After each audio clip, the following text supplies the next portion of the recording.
Čia tik po du buvo negalima, po vieną ne. Tik po du, Jo, tik po du, aš ir laukiau. Laukia antros. Taip. Mergaitės, reikia išsikviesti visų pirma liftą. Čia išsikviesti. Čia atvažiuoja. Nesusilaukiam, kol nori važiuoti. Ką dabar šalą?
Labą dieną. Evelė, kaip jūs jautėte šiandieną, tai yra pirmoji jūsų konferencija?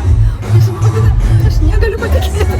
Aš žinokit, negaliu patikėti, kur aš atvažiavau ir kaip aš čia grįšiu. Ir aš iš viso ar aš grįšiu šiandien, nežinau, kaip tai dar žodžiu. Adelike, o kaip jūs jautėtės šalia šitų deimantinių direktorių? Aš nežinau. Suprantate, ką kalbate?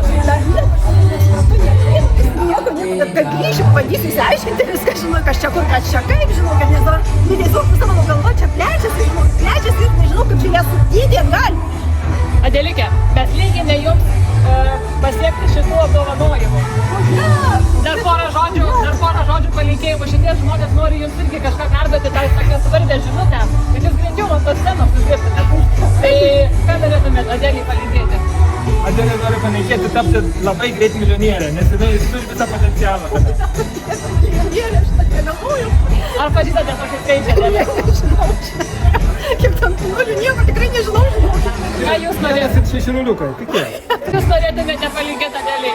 Adele, darykite tai, ką darote. Darykite su aistra ir tikėjimu ir viskas jums gausis.